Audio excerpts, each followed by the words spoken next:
bor jeg, Lisa, her på Mellemgården. Kom. Med mine 2 brødre, Lasse og Bosse hedder de. Hej. Sådan, ja. Kom nu, vi skal fotograferes. Hej. Jeg har ikke nogen søstre, men på Nordgården, der bor Britta og Anna. Vi ser hinanden hver eneste dag. Hej. Det er naturligvis kun Brittas og Annas farfar, men alle vi børn i Bulderby kalder ham for farfar alligevel.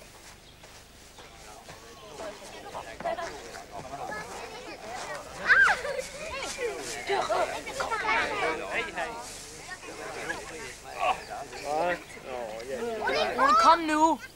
Ja, vent lidt. På Søndergården bor Ole og hans lillesøster Kirsten. Flere børn bor der ikke her i Bulderby. Kom. Men det er også rigeligt. Kom. Og så har vi jo også vores mødre og fædre. Og dyr. Dem har vi masser af i Bulderby. Agnes, kom, vi skal fotograferes. Skal vi? Ja. Jeg kommer. Jeg skal lige hente Oscar. Agnes er vores unge pige, og Oscar er kald på gården. Vi skal hen og fotograferes. Nu har jeg så fortalt om, hvem der bor her i Bulderby. Ja, de har lige kaldt og sagt, at vi også skal være med på billedet. Se, der kommer fotografen. Skynd dig nu lidt. Kom.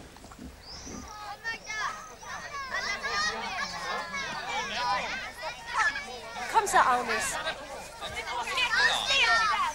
Drengen hen til faren. Kom nu.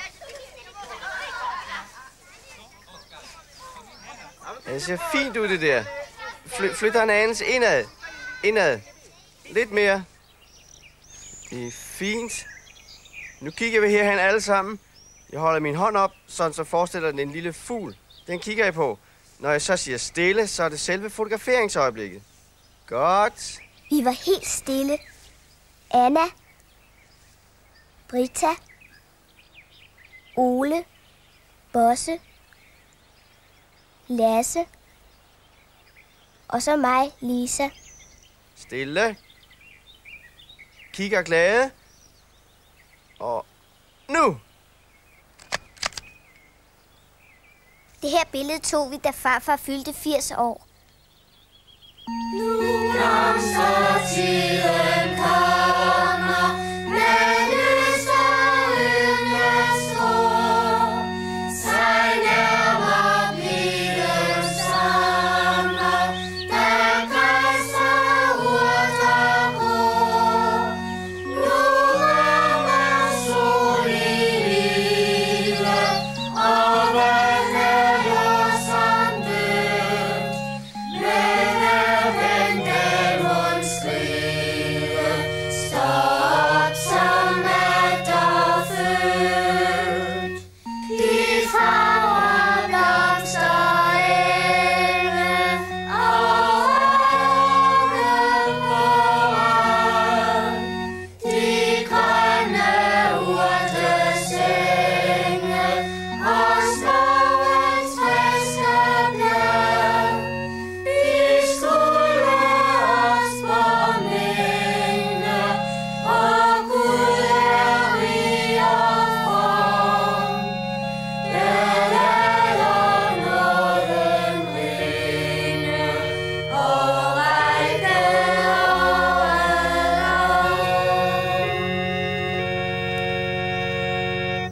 Alle vi børn i Bulderby går i skole i Storby. Det er en god skole, især når vi har sommerferie. Ha' det godt. Kan I have en god sommerferie? Farvel. Farvel. Farvel.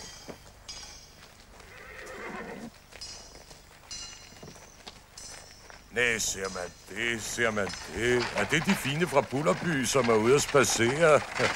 Det er købmanden, Emil. Han er mægtig flink, men han taler lidt mærkeligt.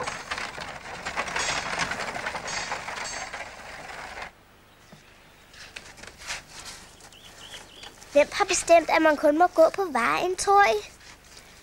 Det er de voksne, sikkert. Ja, hvem ellers? Min mor undrer sig tit over, hvorfor det tager så lang tid at gå hjem fra skole. Dobbelt så lang tid som at gå derhen. Men det er ikke så mærkeligt. Hvad er det for nogle kraver, som sidder på hegnet, hva'? Det er Bukfinger selvfølgelig. Søde, ikke?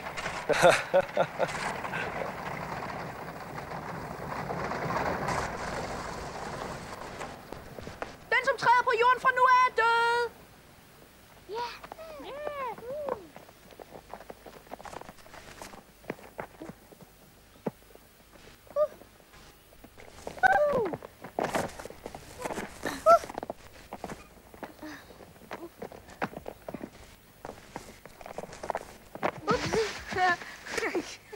Du er død. Men og jeg. Se selv, jeg spiller levende.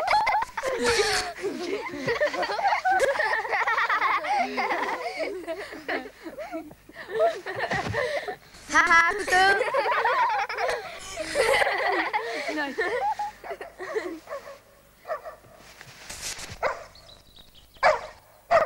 Her bor skomageren. Han hedder Rar. Ti så stille. Du har fået rigeligt med mad. Goddag, herr Rar. Men han er ikke spor rar. Ikke det mindste.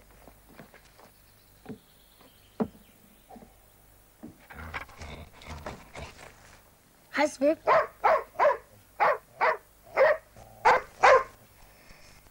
Det er ikke ordentligt, han er gal, når han er bundet hele tiden. Kom nu med jer! Kom nu!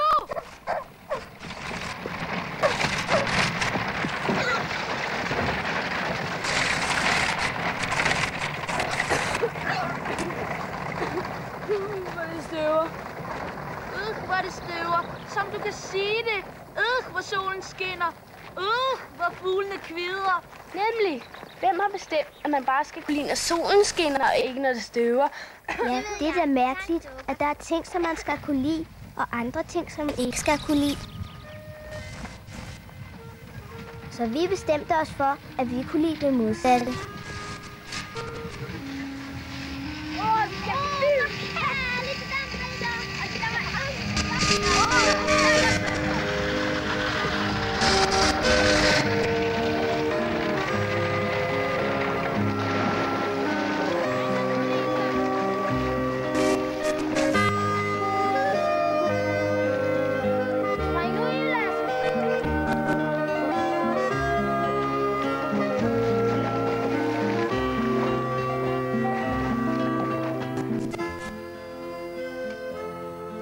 Her er en fed en. Tror du, man kan spise den? Lasse kalder den første aften i vores sommerferie for stormedeaften. Så går vi altid ned til Nordgårdsøen og fisker.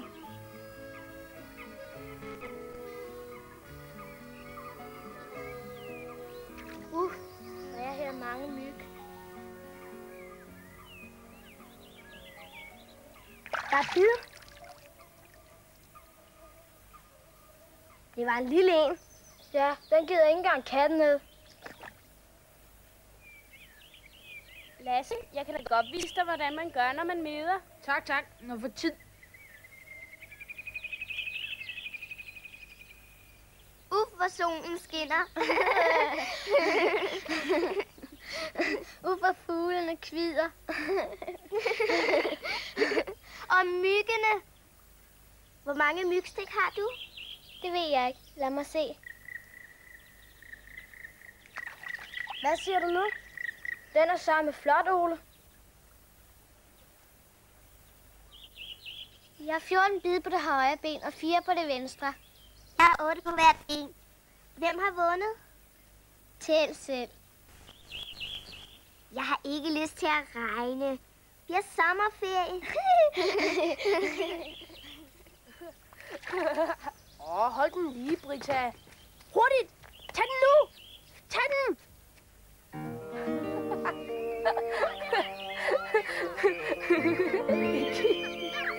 Tag den!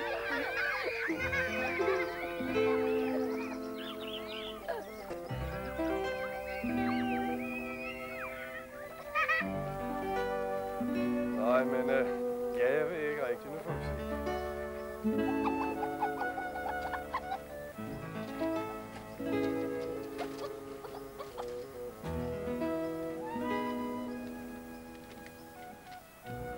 Hurtigere!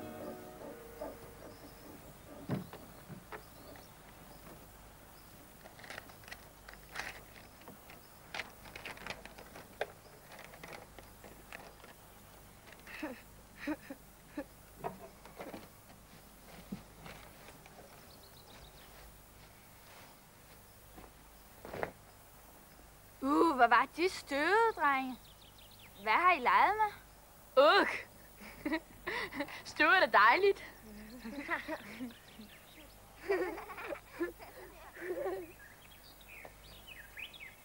En høj alder af næsten 87 år døde i sit hjem i går. Uden forudgående sygdom. Britta og Anna og jeg plejer at læse avisen højt for farfar. Han har nemlig så dårlige øjne, at han næsten ingenting kan se. Vi læser om, hvem der er døde, og hvem der bliver 50 år. Og om alle ulykkerne, og hvad der ellers er sket. Og annoncerne, ja, om alting. Den afdøde vil blive husket som et menneske med et stille og fredeligt sindelag, og efterlader sig en hustru og moder til sønner, børn og børnebørn. Et smugbrænderi i Bohuslän er blevet... Det er brænderi, sagde du? Bohuslän. Aha. Kom nu, drenge! Kom. Skal I med, piger? Ja, vi kommer. Vi kommer. Skyd der!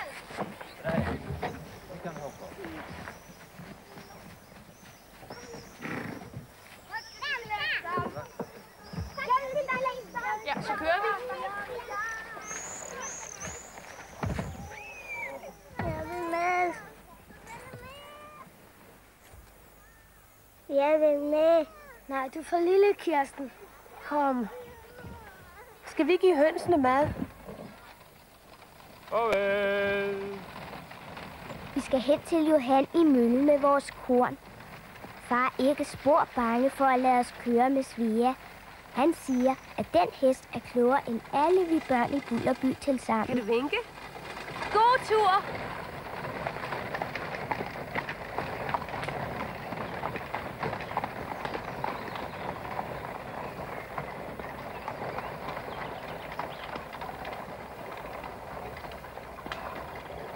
Og bunden han kørte på landevej. Heja, heja, falte, faltera. Der så han en grave, der sad og skreg. Heja, heja, falte, faltera. Og bunden blev bange, som skyndte sig hjem. Heja, heja, falte, faltera. Halløj, mor, den grave, der lyder mig. Heja, heja, falte, faltera. Og moren, hun sad ved sin spind og var spændt. Heja, heja, falte, faltera. Der så han en grave, der lyder mig. Heja, heja, falte, faltera. Så bunden tog med sit gevær og skød. Heja, heja, falte, faltera. Og så var det grave. Heja, heja,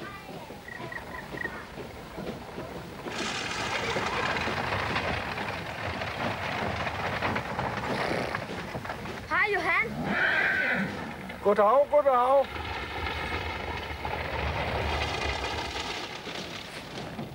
Vi hjælper dig. Hjælp mig lige. Møllen er sådan et spændende sted. Smukt, men også lidt uhyggeligt.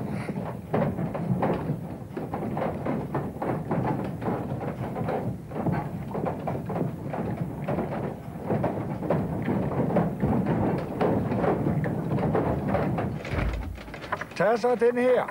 Ja, jeg bor en nisse herinde. Jo, det har Johan selv sagt. Han har set den flere gange. Det siger han. Men Johan er lidt mærkelig i hovedet, ved du nok. Han har da i hvert fald set Alfred danse ved fuldmåne. Det siger han. Men det vil jeg nu se, før jeg tror det. Tror du heller ikke på Nykken? Nej. Johan, er det ikke også sandt, at Nykken plejer at sidde i mølledammen om nætterne og spille? Jo, det er så sandt, som jeg står her. Jeg har hørt ham spille flere gange. Kan du ikke lige flytte dig lidt? Jeg tror, jeg døde af skræk, hvis jeg så Nykken. Ja, for han er vel egentlig et spøgelse. Noget rigtigt menneske er han jo godt nok ikke, men han spiller køn, det gør han. Jeg kan du selv høre. Jeg tror ikke på Nykken, har jeg jo sagt. Nej, men det gør jeg. Johan? Johan, kan du ikke vise os, hvor det er? Nykken sidder, når han spiller. Jo, kom her, så skal I se. Kom. Der, på den sten der plejer han at sidde. Det lyder både kønt og sørgeligt. Jeg har ondt af Nykken. Han kommer aldrig i himlen. Men det gør du, Johan. Ja, det er helt sikkert.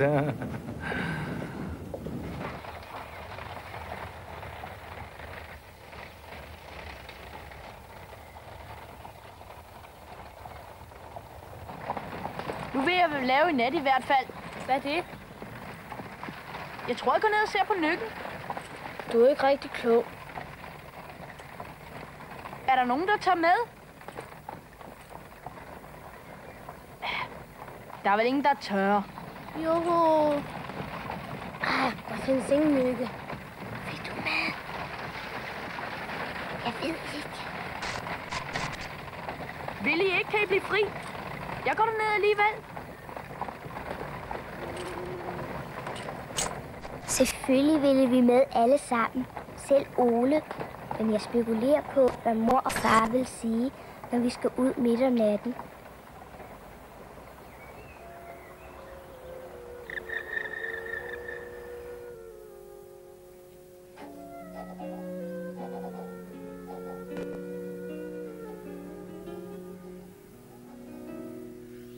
Lisa, vågn op.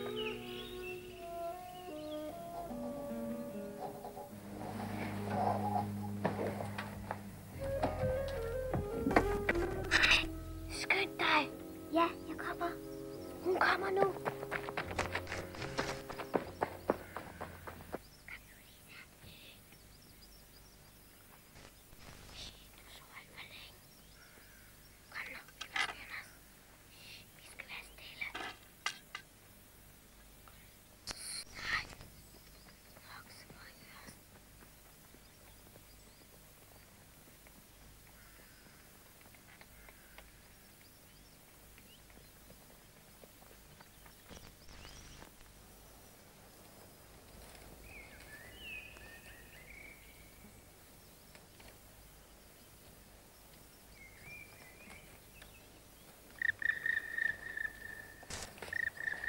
Jeg tror, jeg bliver bange. Nykken findes ikke. Det skal vi snart finde ud af. Jeg sniger mig hen og ser efter. Jeg går med. Det gør jeg også. Nej, vi kan da ikke komme væltende som en helt skoleudflugt. Hvis Nykken ikke er der, så kalder jeg på jer. Og hvis han nu er der? Så kalder jeg ikke. Bliv her og tæt til 100. Hvis jeg ikke har kaldt, så kan I komme derhen. Men I lister, så I ikke skræmmer Nykken væk.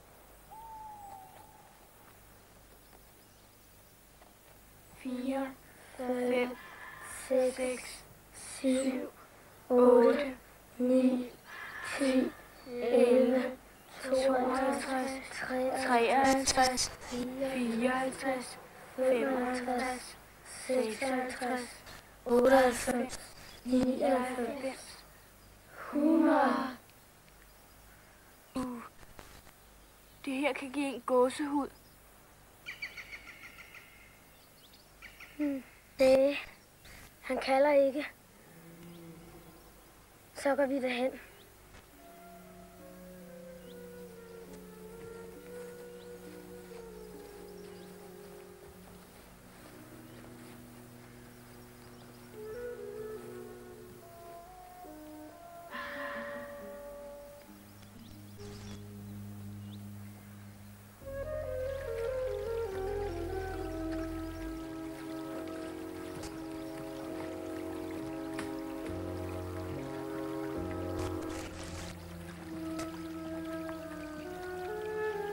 Jeg tør ikke. Der er ingen Nykke.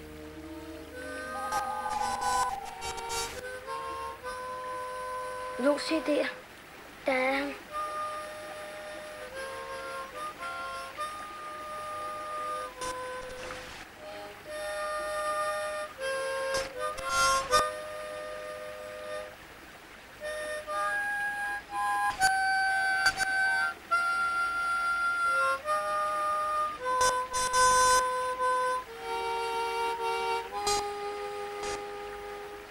I bækken sidder Nykken og skræmmer dumme børn.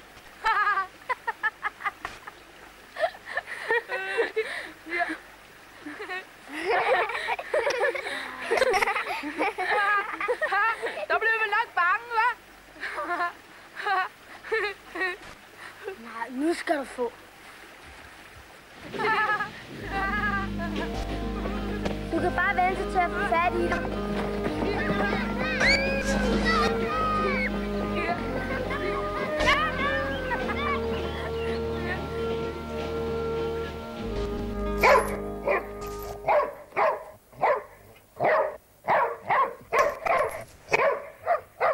Bare rolig. Jeg skal ind til skummeren med mors sko.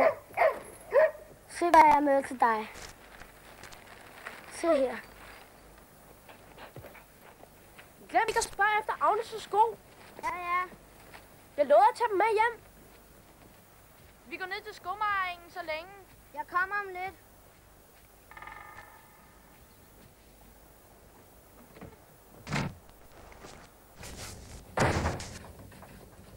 Goddag. Goddag. Jeg skal aflevere mors sko til forsåling. Ja. Hvornår kan det være færdigt? Det må du se.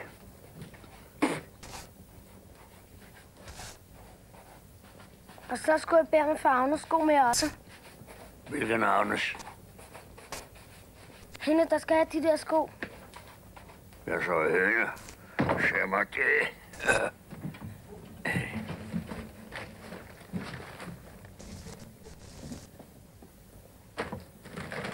Hvis der findes en anden Agnes, som har sine sko her, så kan jeg også tage dem med. Så tag den der for svin. Ja.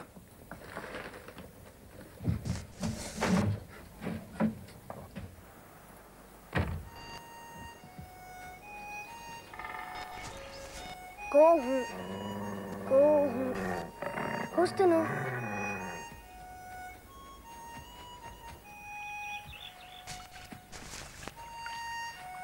Kom, Ole!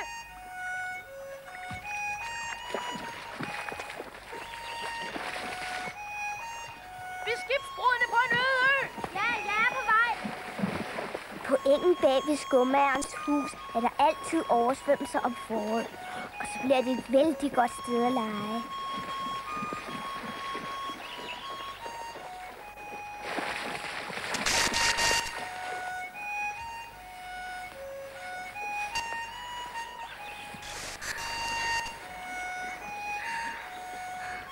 Hold i dem her. Kammerater! Det er ude med os. På den her øde ø findes hverken mad eller drikke. Vi dør af sult og tørst. Men vi har da vand nok. Hele skummerengen fuld. Klovn! Den øde ø ligger midt ude i det store hav. Og I ved godt, hvad der sker med den, der drikker saltvand, ikke? Næh, hvad sker der? Han bliver sindssyg og kan være farlig. Jeg er sindssygt redd. Det må ikke ske, sagde Lasse. Og han sagde, at han ville skyde hver eneste, der drak saltvand. For vi kunne ikke have en flok tossede til at rende rundt på øen, sagde han. Han er der tosset. Skyd ham bare. Nej! Han kommer jo til at dø i sultedøden. Meget snart. Ligesom os andre. Men jeg beder jer, kammerater. Gør som jeres kaptajn. Vis jer modige.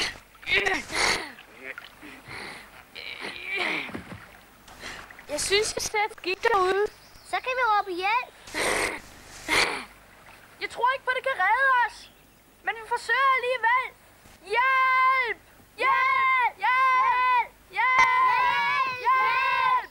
Hjælp! Vi dør af sult og tørst! Hjælp! Hjælp! Hjælp! Hvad er det, I laver derovre? Nu skal jeg sige jer en ting. Hvis I fandt derover, finder I jo også nok hjem igen. Hør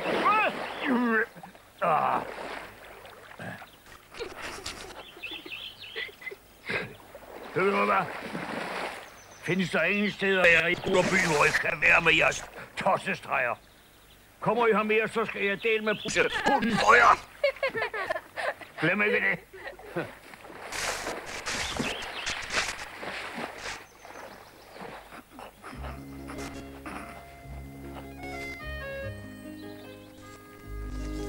Han kan virkelig ikke lide børn, der skummer. Nej, der findes ikke én bonde i hele Småland, der er så sur om muggen som ham. Lasse, hvor har du Agnes sko? Nej. Jeg glemte den. Nej, gjorde du? Hvad er der? Jeg glemte Agnes' sko. Er der nogen, som går med tilbage? Ja, det gør jeg.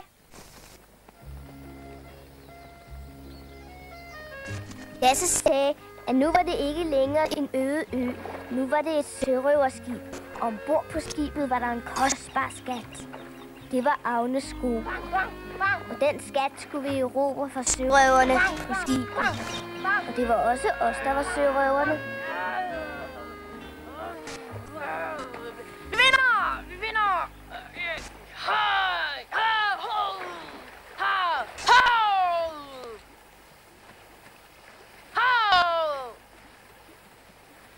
Skatten er vores!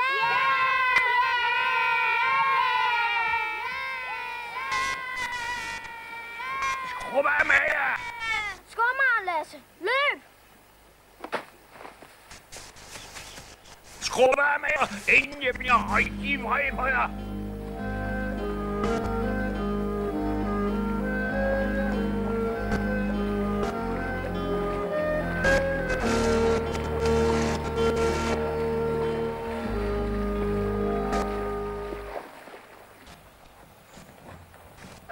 Kom så. Så skal I få lidt mad. Kom så.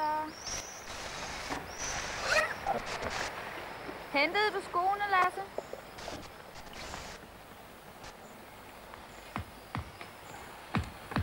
Ja.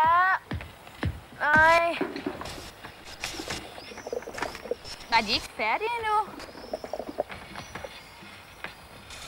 Nej. Jo. Hvad mener du så?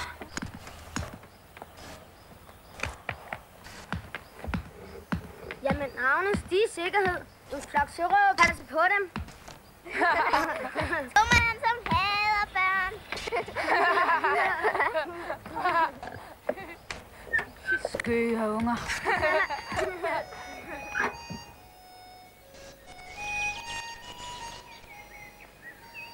Når roerne skal luges, er det godt at have børn, må jeg sige. Vi børn her i Bulderby hjælpes med at luge roerne på rad og række. Både Nordgårdens og Mellemgårdens og Søndergårdens. Det er meget sjovere, når vi gør det sammen. Sådan. Sådan, ja.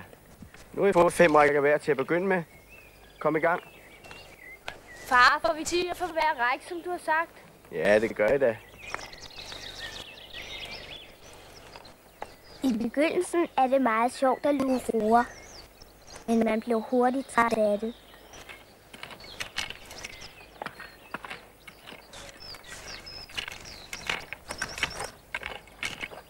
Inden vi nåede hen til Søndergårdens, så ønskede jeg, at der ikke fandtes nogen roer i hele verden. Men vi var nødt til at fortsætte. Alle roerne skulle jo luges. Hvor er det varmt. Jeg tror, jeg dør. Også mig. Bare bliv ved. Bare kom i gang. Man er jo fuldstændig slidt op. Det er ren og skær dovenskab, du. I er jo snart færdige, for søren.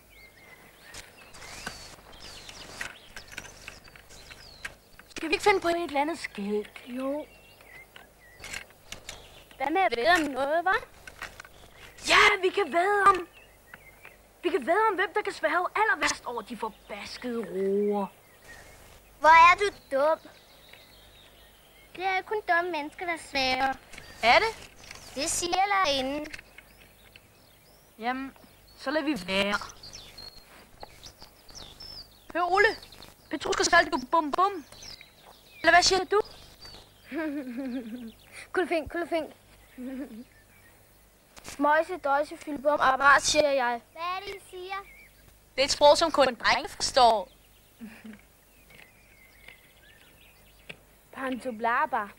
Sakabiba. Brita sagde, at vi også havde et sprog, som kun piger forstod. Archimedoda. Astrigabanga. Og så lå vi der og snakkede på vores forskellige sprog hele formiddagen. Så lad mig finde katting, tak. Filimiko patentotte.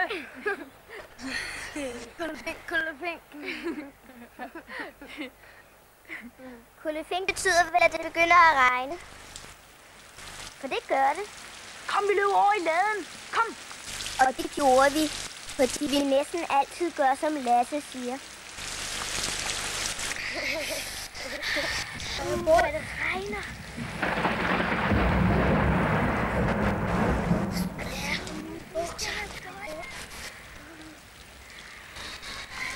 Se der!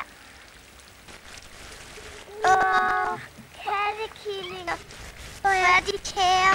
Hvor er de søde?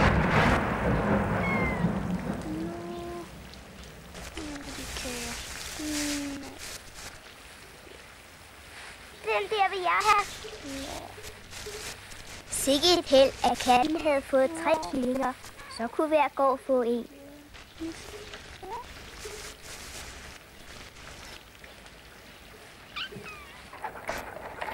Da Ole skulle til skomageren igen, tog han sin lille søster Kirsten med. Goddag. Jeg skulle hente skoene. Nå så. Nå, det skulle du. Ja. Agnes. Agnes. Ja, vi glemte det.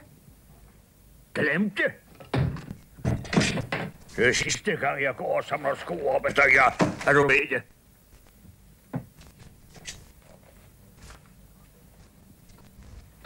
Og så min mors. Hvis de er færdige, altså. Nej, det er de ikke.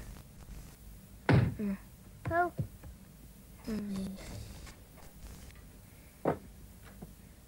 Nå ja. Nå. Jamen, så går jeg. Farvel.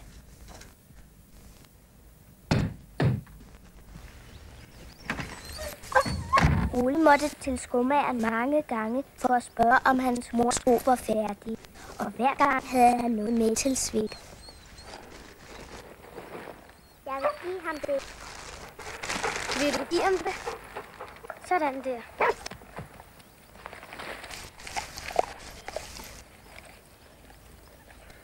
Se så, nu knurrer den ikke mere.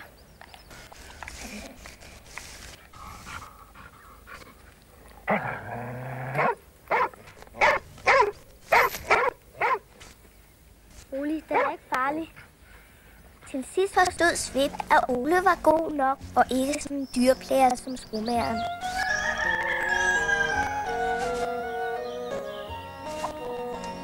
Hej Ole, hej Kirsten.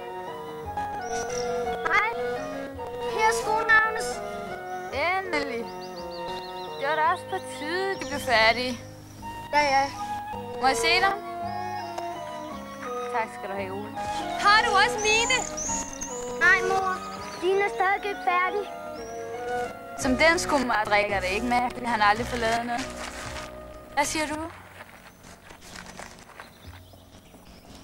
Lisa, du skal lige gå i byen for mig. Ja, jeg kommer.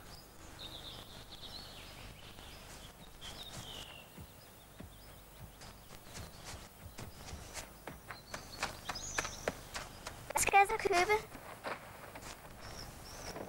Nu skal vi se. Det var ikke så lidt, jeg skulle købe. Jeg skulle købe gær, og en medister af den bedste slags. En pakke ingefær, et brev synåle, en dåse ansjoser, og en pakke søde mandler, Og og en flaske eddike. Du må ellers skrive det ned. Nej, det er bare 7 ting. Det husker jeg nemt. Lisa! Jeg skal hen til købmanden. Går du med derhen?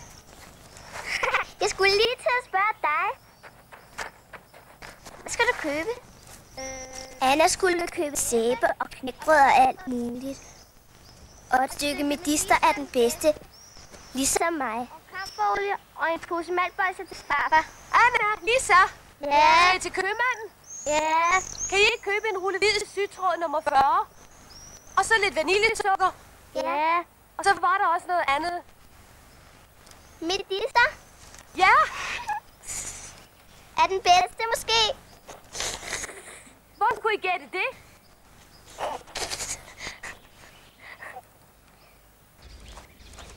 Jeg håber, han har medister nok til lidt i Bullerby. Hvad var det, vi skulle købe? Knækkebrød! Ansjoser! Og kamferolien til gammel farfar. Og medister! Ja, medister! Er den bedste! Ah, den allerbedste! Er den allerbedste! Hør her, vi finder på en medistersang, som vi kan synge i skolen. Ja, det gør vi.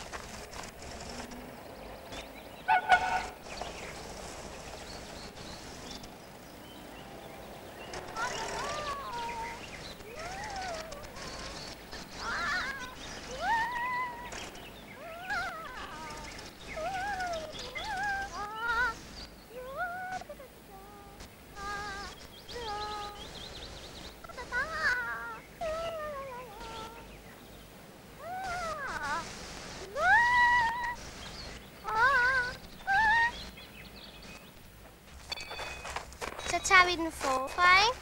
Jo. Nu vil jeg have medister på denne skønne dag. Og det skal være medister, det er så klar en dag. Ja, den skal være kæmpegod og flere meter lang. Og bæres hjem til Bullerby med munterleg og sang. Ja, det lyder rigtig som en skolesang. Ja, det synes jeg også.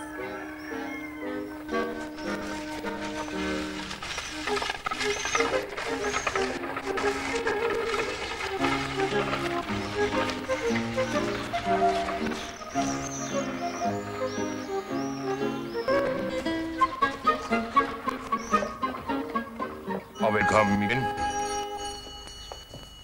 Men hvad ser jeg? Er det ikke frøknerne fra Bullerby, der er ude at handle? Og hvad behager det så damerne at købe i dag? Måske må jeg have lov at byde på en flødekaramel, mens damerne tænker sig om. Hvad det er, I har bestilt for at købe. Vær så god. En pose matbolsje. En pose maltbolsjer. Den er her. Værsgo. Tak. Først så kom Anna med alle de ting, hun skulle købe til sin mor og farfar. Og så? En pakke knækbrød. En pakke knækbrød. Tak. Jeg skal have en pose kaffe. En pose kaffe. Så gerne. Og så kom jeg med det, jeg skulle købe til min mor og Oles mor. Og en pose ansjoser. Og en rulle hvid sygtråd nummer 40. Og mere. Der var et mere. Nej, det var der ikke. Javel. Tak og farvel. Tak og farvel. Mange tak, og velkommen igen, frøkner.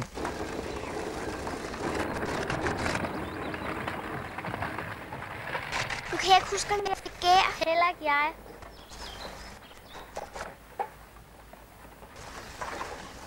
Nej. Her er ikke noget gær. Vi må gå tilbage.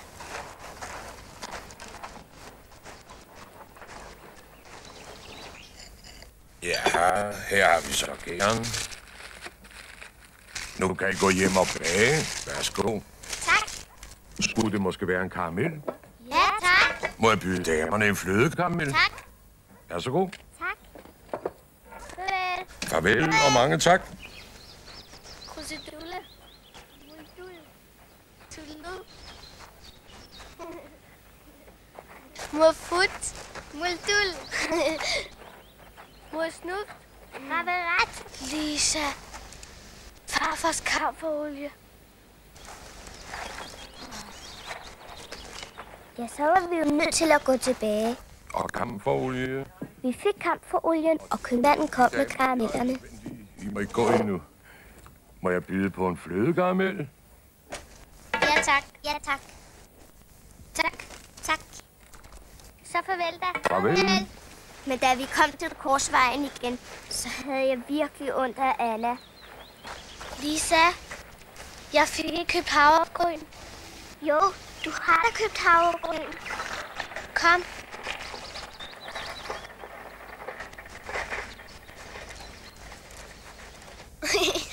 Værsgo. Jeg må hellere hente en dåse karameller som reserve, for den har åbenbart fået ben at gå på. Nej, det behøves ikke, for jeg tror ikke, vi kommer tilbage mere. Farvel, farvel. Undskyld.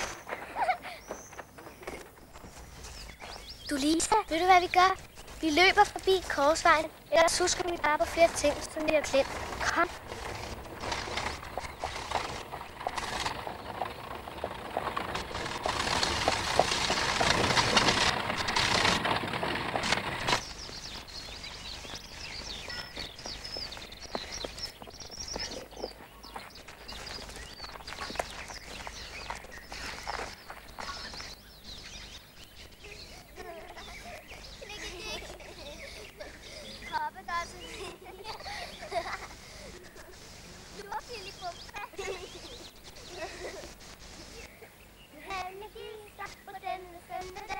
Og det skal være med Lisa af alle bedste slags.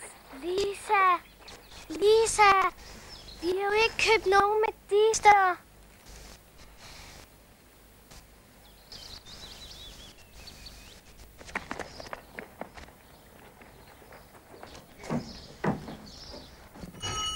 Jamen, hvad ser jeg? Er det ikke frøknerne fra Bullerby? Det er længe siden. Ja, så må jeg hellere byde på en karamel. Nej tak, vi skal ikke have nogen karameller. Ikke det? Hvad skal I mon så have? 3 Medister er det bedste. Meget gerne, ja. Hvis der altså er nogen Medister, der er den bedste. Var det så det hele for denne her gang? Vi skulle ikke have løbet forbi Korsvejen. Vær så god. Tak og farvel. Farvel. Farvel og tak.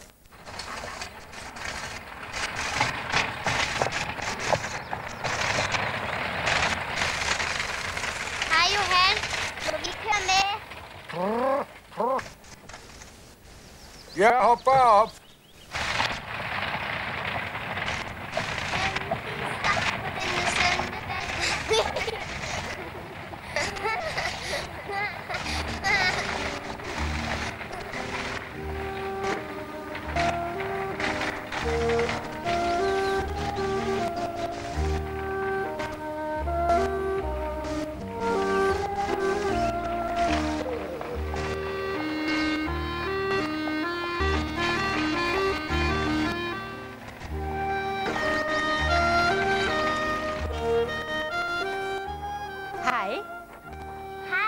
Er det tungt?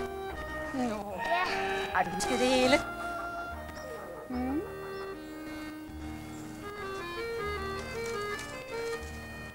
Anna, kom.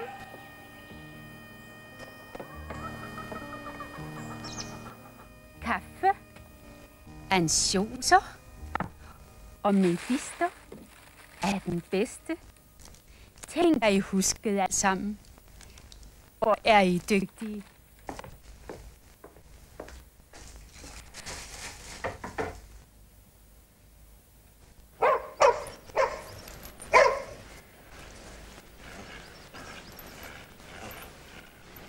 Dagsvip. Jeg vil give ham det. Kan du give ham det?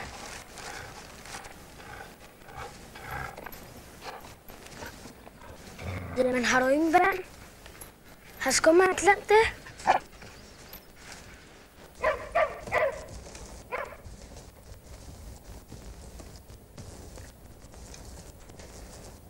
Goddag. Jeg skal hente skoene. Ja.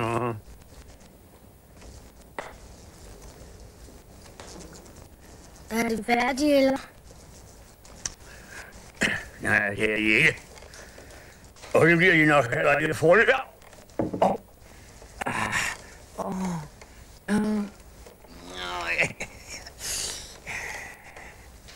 Jeg er for stuefuld. Jeg kan ikke røre mig.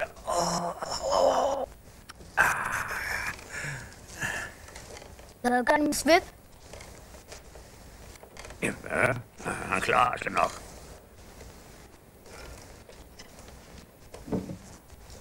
Jeg vil gerne have lov til at give ham lidt vand. Og du bliver lige struben på dig, hvis du går hen til ham.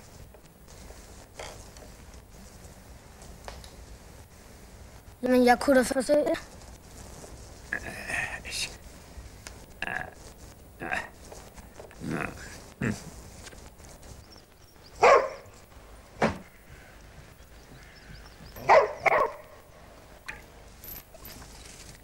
Kom her, skal du se, hvad jeg har til dig.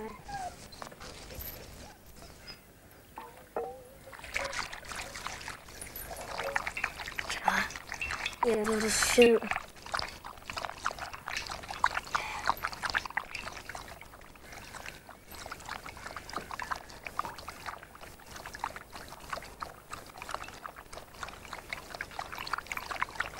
Se her, hvor sød han er.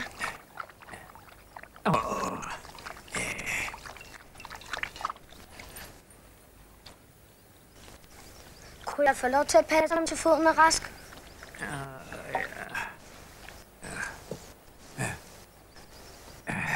Vil du så tage ham med til Bullerby?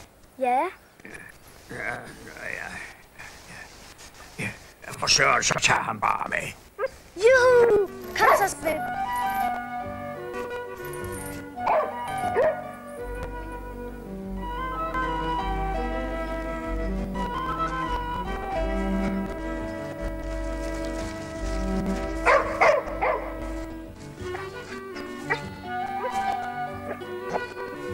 Jeg fik lov til at passe ham. Hvor længe? Indtil skummerens fod bliver rask.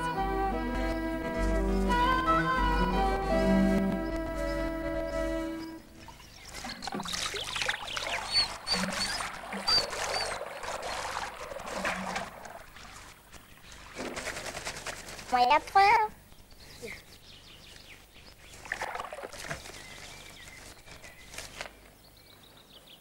Nu bliver du ren. Ja. Svip blev slet ikke til at kende igen. Vi ønskede bare, at skumageren også skulle forstå den anden fod, så Ole kunne få lov til at passe Svip et stykke tid endnu.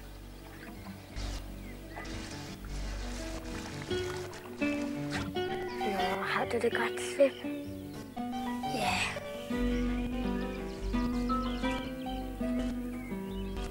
Det er dejligt. Sin fine hund.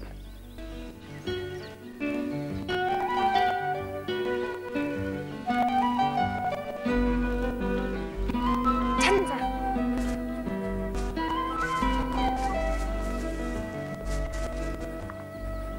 Ja.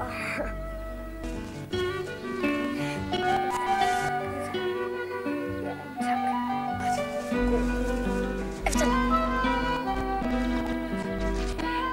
Der.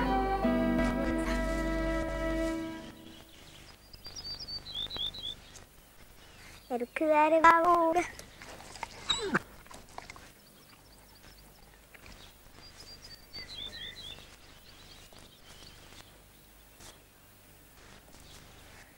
Hvad der var nu?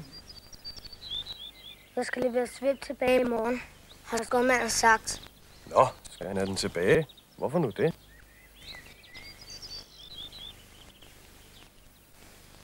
Fordi Svip er en vagthund, der ikke skal løbe omkring med mig mere, siger han. Ja, så siger han det. Ja, dyreplejer, det vil han have.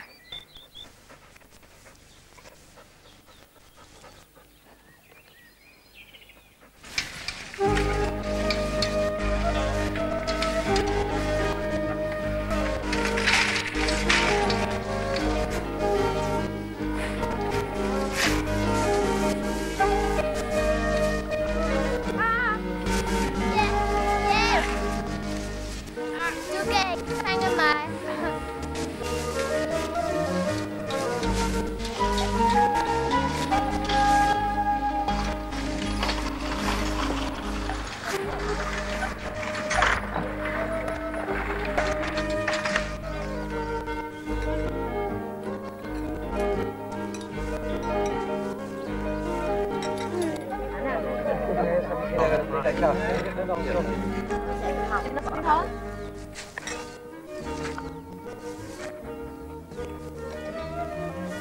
Ved du hvad? Jeg følger med dig til skumageren. Lige så snart vi er færdige.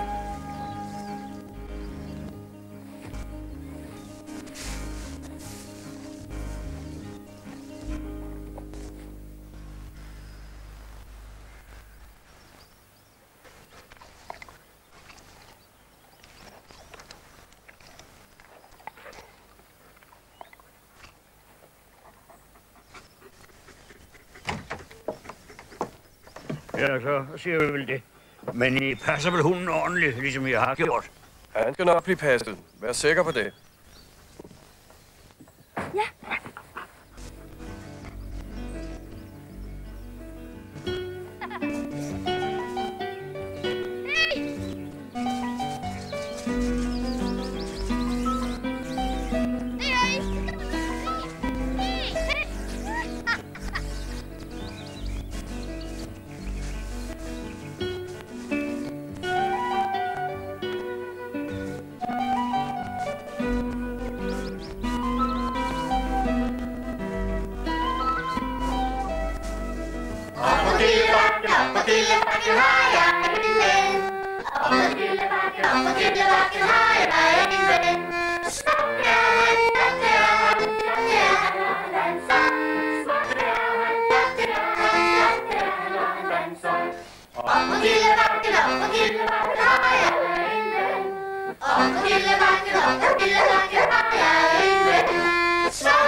Hvad synes I så om kagen?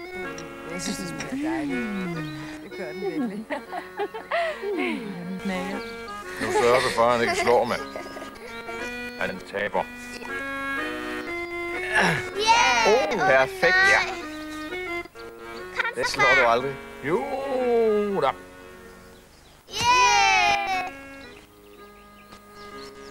Hej, farfar. Ja. Vil du prøve den her? Ja. Smuk det er han, fint det er han, smiler gør han, når han danser. Ja, det er et par dage siden, jeg danser omkring en midsommerstund. Rønnebørn, så skal I få boller og saftevand.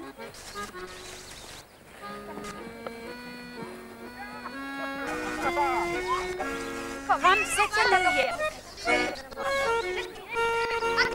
Klar, parat, start! Kom, start, start, start, kom, start, kom, start.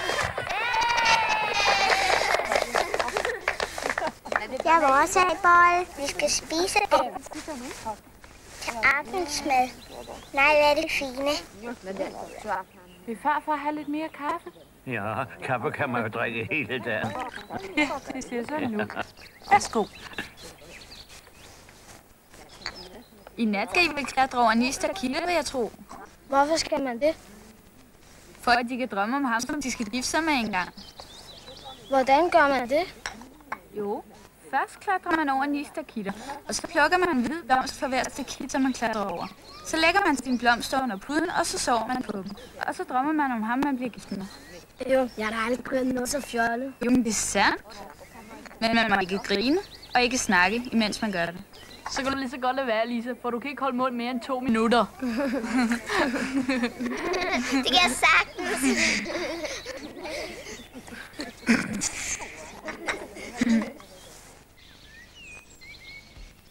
Anna og Britta og mig besluttede at prøve alligevel. Jeg mener at klatre over Nisterkitter, selvom det er ganske unødvendigt. For vi ved allerede, hvem vi skal giftes med. Britta skal have Lasse, og Anna skal have Bosse, og jeg skal have Ole. For så kan vi blive boende i Bulderby hele vores liv, alle sammen.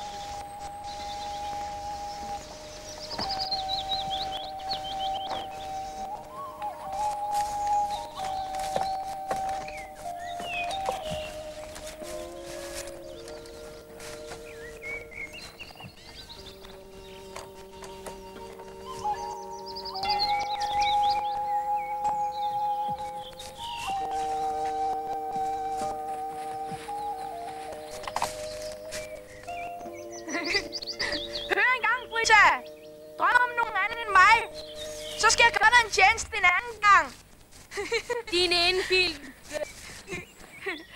Britta, ikke snakke. Det gælder om at holde mund og plukke blomster.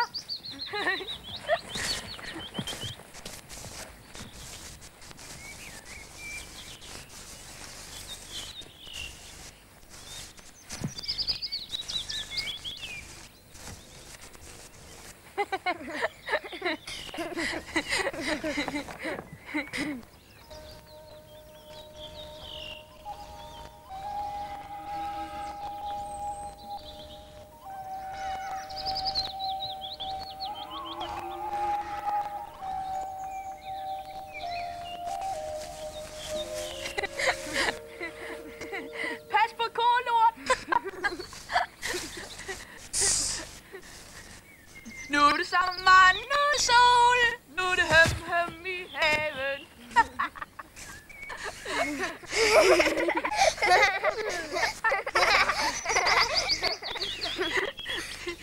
Se dig, far, og trække hømmen. Nu har jeg ødelagt det hele. Nu drømmer vi ikke om noget som helst. Vi kan ikke gøre bøjplader løs, så snart man bare kigger på jer. Vi synes jo bare, I skulle have det lidt sjovt. Mens I slutter med jeres blomsterplukning. Hvis I ikke drømmer i nat, så bliver I vel heller ikke gift. Så har vi da i hvert fald reddet 3 drenge fra den rene ulykke. Vi skulle have en på frakken alle 3.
Ingenting. Heller ikke jeg. Det er drengenes skyld. Ja. Men jeg gifter mig nu med Ola alligevel. Om han vil eller ej. Og snart kom dagen, hvor høet skulle køres i lade. De sted i det alle sammen. De hastede med at få det hele kørt ind. For tænk, hvis nu det skulle begynde at regne.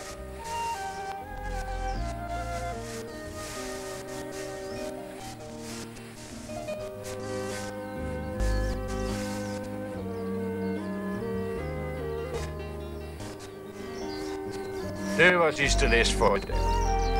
Skønt.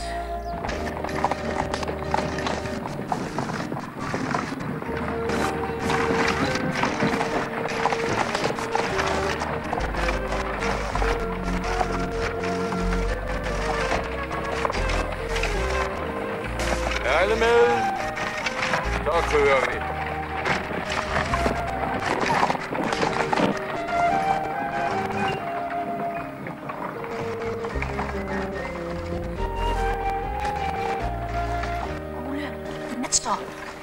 Har spurgt om lov? Men jeg skal jo. I nat? Ja, i nat. Hvad skal I lave? Det vil du meget gerne vide, hva'? Ja, hvad er det? Vi skal sove på høloftet i nat. Skal I?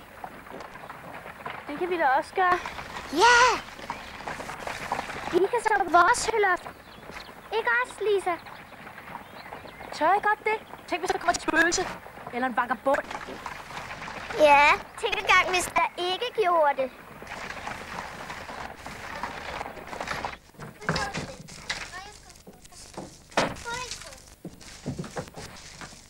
Selvfølgelig var det ærgerligt, at det var drengene, der havde fundet på det først.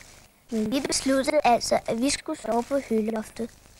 Vi tog et par madder med os, hvis vi skulle blive sultne, og hver sit tæppe.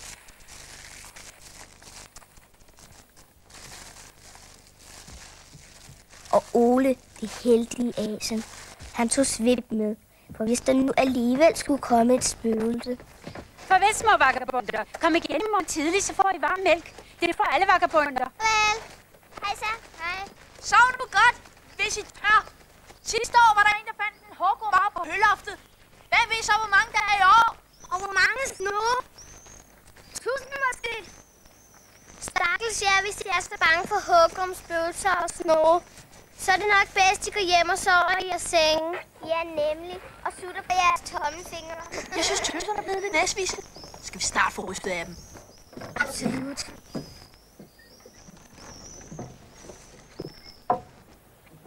Held for at ligge i midten.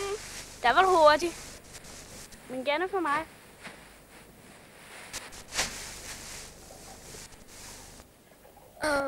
det lugter godt. Ja, det lugter så godt, at jeg kunne tænke mig at sove på høloftet hele sommeren. Også mig. Ligesom vagabunderne. Ja.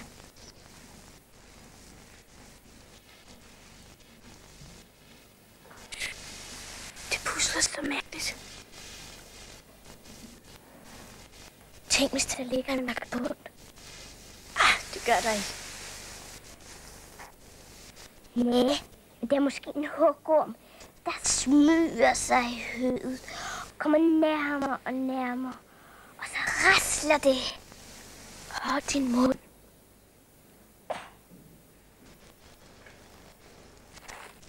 Hvad skal du nu til? Spise. Jeg er ikke et hak søvnig. Bare sulten. Så tager jeg også min. Også mig. Jeg håber, der er hugorm i høet på drengenes loft. Så bliver de bange. Det var sjovt at ligge i høet og spise. Maden smagte meget bedre end ellers.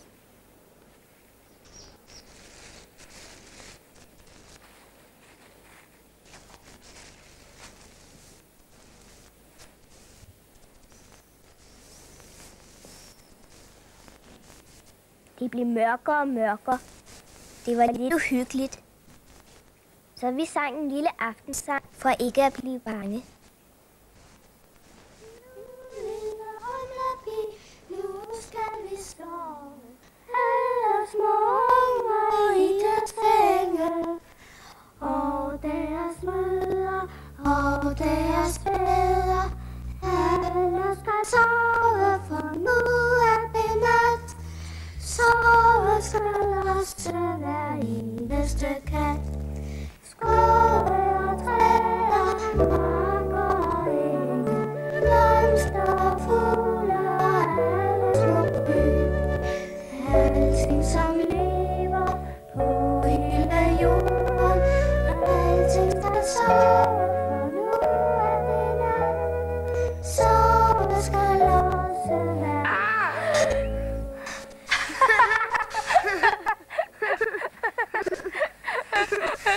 Så bliver vi nok bange, hva'?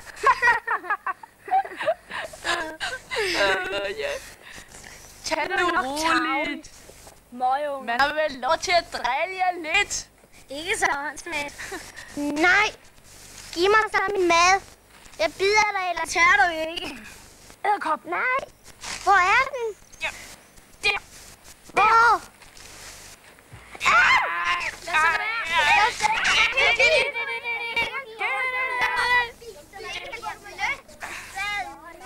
Kom, vi går. Der er ikke sjovt her længere. Så kom, hvis I kan, og hygge jer med alle æderkopperne. Og med hugorm, hvis I ser den. Og hils alle spejpølsmærene på mig. Vi spekulerede på, om vi skulle gå over og gøre dem bange. Men vi havde nu mere lyst til at sove.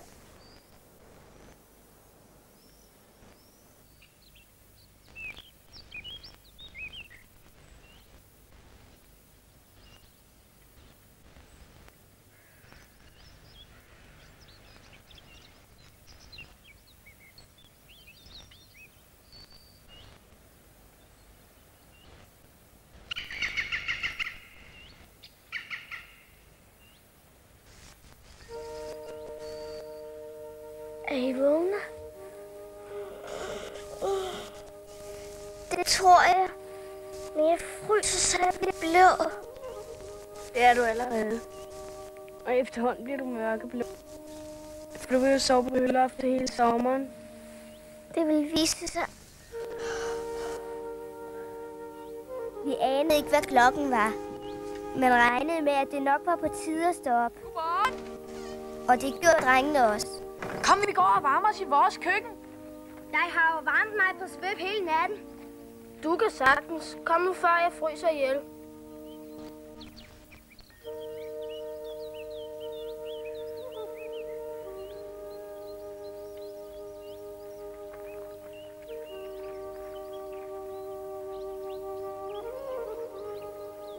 Agnes skulle ud og malke. Men inden hun gik, så gav hun os varm mælk og boller. Hun er så sød. Jeg fik den først. Nej. Jo, jeg gjorde. Nej, vel gjorde du ej. Så, det er der ikke noget at slås om. Der er boller nok til alle. Her skal I bare se. Der er boller nok. Ja. I kan spise så mange I orker. Jeg vil i seng igen, for jeg kunne sove meget mere. Kom, jeg sætter mig her hos dig.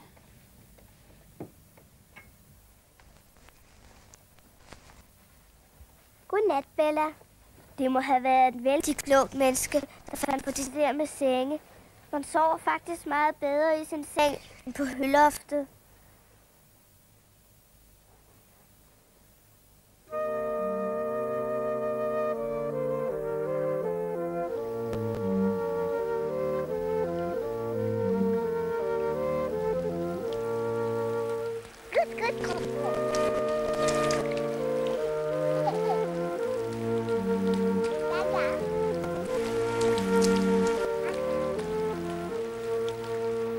Det blev regnvejr et par dage, og vi kunne ikke rigtig finde på noget at lave. Rita og Anna og jeg sad på loftet og kedede os. Men lige med et kom drengene. Se her, hvad jeg har fundet! I skulle bare vide, hvad jeg har fundet. Hvad er det for noget? Man tror, det er løgn. Hør bare her, hvad der står på den her seddel. Jeg fandt den op på trappen lige nu, stukket ind bagved en bjælke. Og der er den nok lægget igen til flere hundrede år. Tror du ikke, Anders? Sikkert. Sikkert, at vi har opdaget den. Hvad står der? Hør her. Søg skatten på øen i søen. Der har jeg gravet mine ægte perler ned. Søg mellem stenene på midten af øen. Tænk, rigtig skat. Perler og juveler. Fra en, som boede i det her hus før i tiden. Hvor spændende. Men han skriver meget mærkeligt. Sådan skrev man før i tiden, forstår du vel. En ø i søen. Det må være Nurgårdssøen. Tænk, ægte perler. Dem må vi se at finde. Vi kan blive stenrige. Det tror jeg også. Hør her. Vi roer ud til øen i morgen tidlig for at finde den. Ja! Yeah! Anna og jeg vil skynde os hen og fortælle det til farfar. Men det ville Britta ikke. Jeg forstår, det er lidt drengens sædvanlige påfund. Hvorfor tror du det? Hvis den der lap papir virkelig blev skrevet af en, der boede på Mellemgården før i tiden, så er han vel ikke skrevet sådan. Det var da ikke før i tiden for ham dengang, han skrev det. Det er da klart. Ja, netop. Også kan man vel spille hvad som helst ind. Han bliver Lasse, så snart det bare regner den mindste smule, så finder han på narstreger. Jeg synes, vi skal lade det som ingenting. Vi følger med morgen og leder efter deres ægte perler. Ja, det gør vi.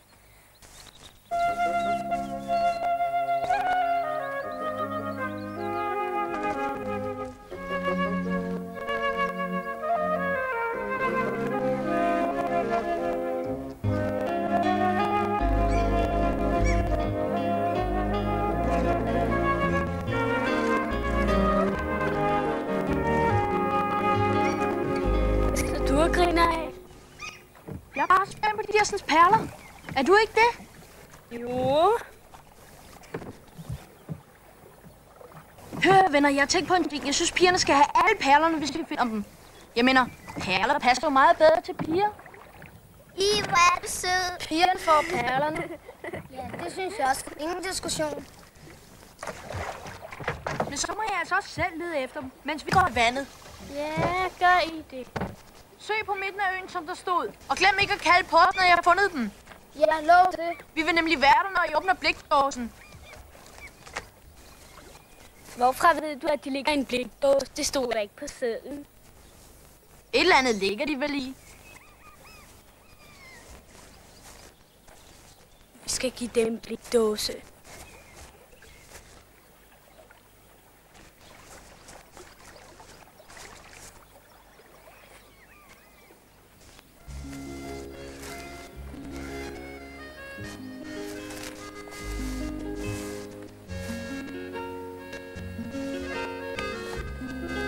Skal vi bade nu? Nej, vi når det ikke. Vi må løbe derhen, så snart de kalder på os.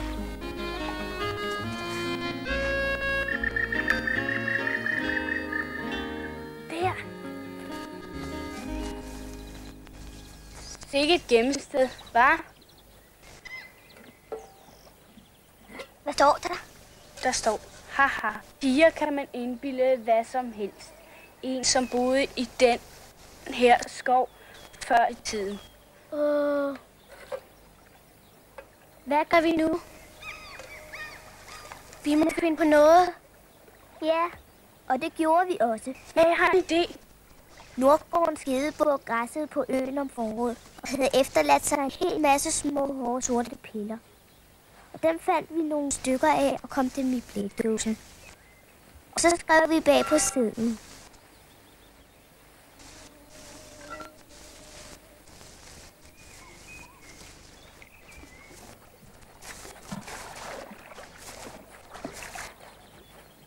Hvad det? Har I ikke fundet nogen perler? Nej.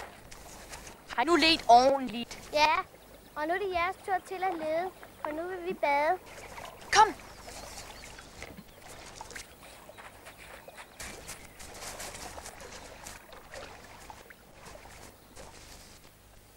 Nu skulle det være så svært at finde det gemmested. Piger, de kan være den til at høre.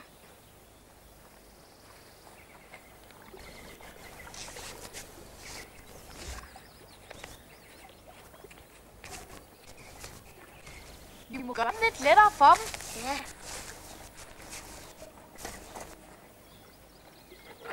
Hvad er det, der rasler? Gedelorte. Føj for den ledes, ikke nogle tøser. Og dem går man rundt og er flinke mod. Se, de har skrevet den op på papir. Her har I jeres ægte perler. Synes I ikke, at de er flotte? Pas godt på dem, for ham, der slap dem, var en, der boede på den her ø før i tiden. For den sikke tøser. Vent de bare, til vi får fat på dem. Ja, vent de bare, til vi gør det. Efter dem.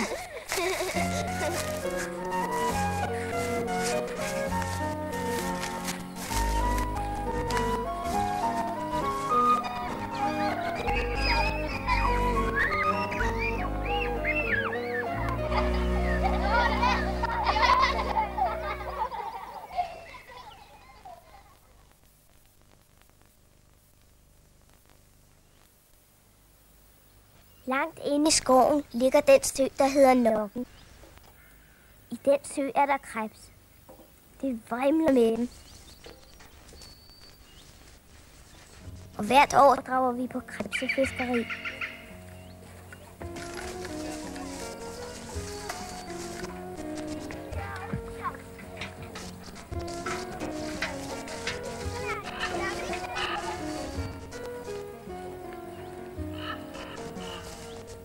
Vi har hytter i skoven, som vi sover i om natten.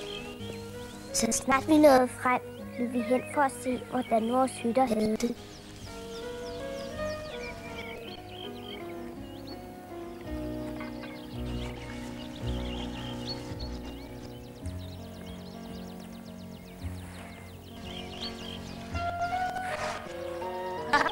Det bliver skægt at være en krebs. Det bliver nok koldt i nat. Det gør ikke noget. Bare vi får mange krebs.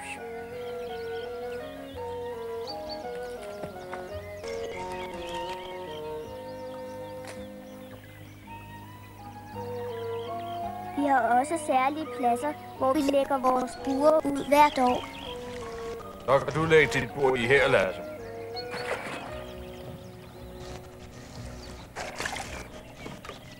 Sådan, ja. Ja, det ser godt ud.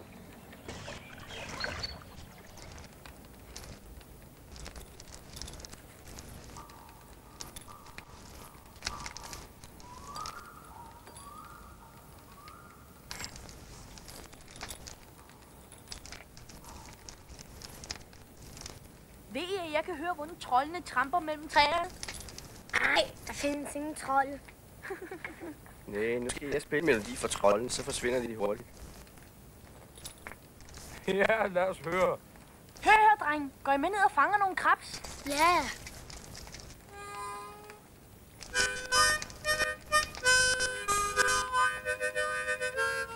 Jeg fik også en. Godt.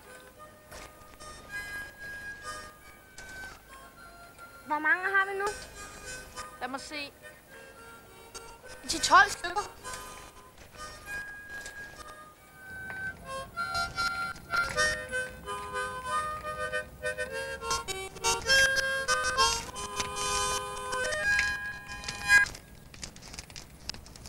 Nu er trolden nok forsvundet. Gå I bare i seng, piger. I skal ned og drikke det tidligt op. Hvor mange har vi nu? Nå, 20 i hvert fald. Fint. Så kan vi byde pigerne på krebsefest. Hvis de opfører sig pænt, kom.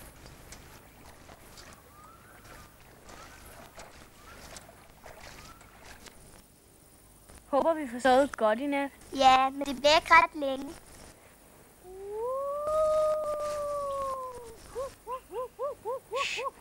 Hørte I det? Hvem er det? Fin hytte, jeg har. Men rigtig troldstikker er den jo ikke. Godnat. Godnat. Hvor er de dog morsomme. Godnat. Godnat. Og så godt. Godnat. Britta og Anna faldt hurtigt i søvn. Jeg lå længe vågen og lyttede til træernes susen. Det var alt sammen så mærkeligt. Jeg vidste ikke, om jeg var glad eller ked af det.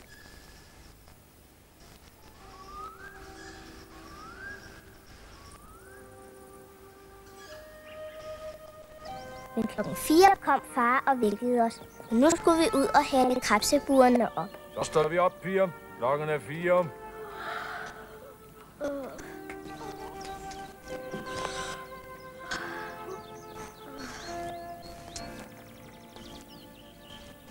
Nu bliver det spændende at se, hvad vi har fanget.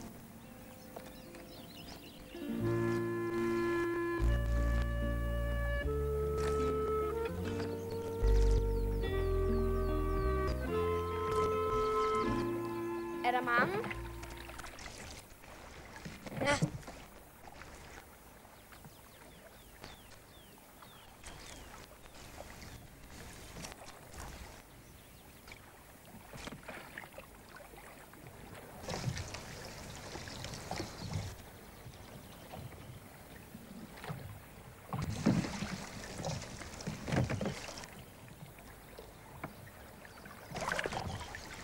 Men du er ikke rigtig klog. Sidder du og smider krebsene i søen? Bare en, fordi hun får meget ked ud af det. En idiot. Tænk, hvis hun nu går ned og slader til de andre krebs. Så får vi ikke flere krebs i år. Hvorfor kaster du dem tilbage? Det har hun sagt. Hun så meget ked ud af det. Har du fanget mange krebs, Ole? Ja, næsten helt bomfuld. Stil, far.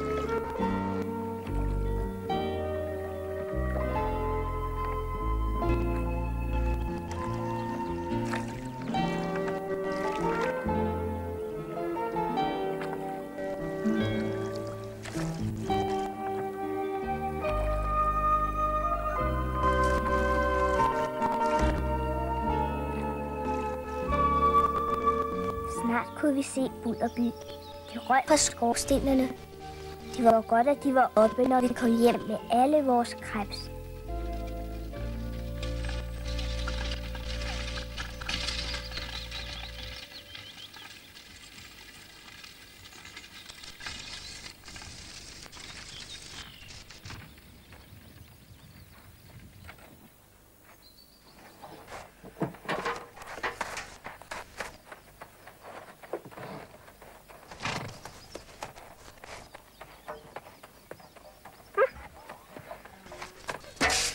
Slip. Nej. Klarer du den her? Ja. Oj, oj, oj. Hej. Jeg har været op næsten hele natten. Er du det? Godmorgen, Kirsten. Kom og se her. Er de ikke fine? Nej, hvad er det flotte. 1, 2, 3. Au! Var der nogen krebs i søen i år? Ja, der var så mange krebs, at far aldrig har set magen. Og mig, der har fanget så forbandet mange krebs i nokken i mine dage. Har I dem der? Pas på hans klo. Det var en ordentlig krabat, du.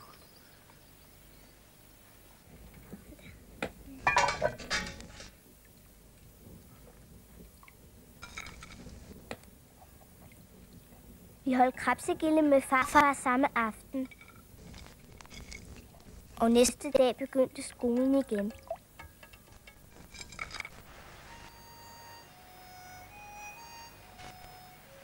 Når man har haft en rigtig lang sommerferie, så er det også meget rart at begynde i skolen igen, synes jeg.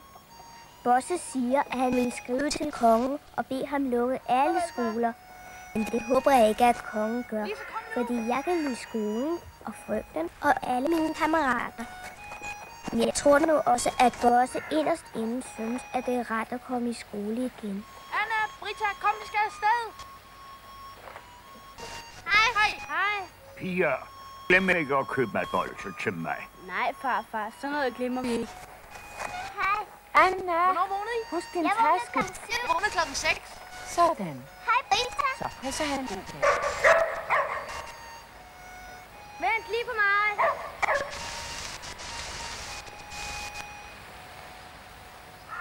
Dags. Dags.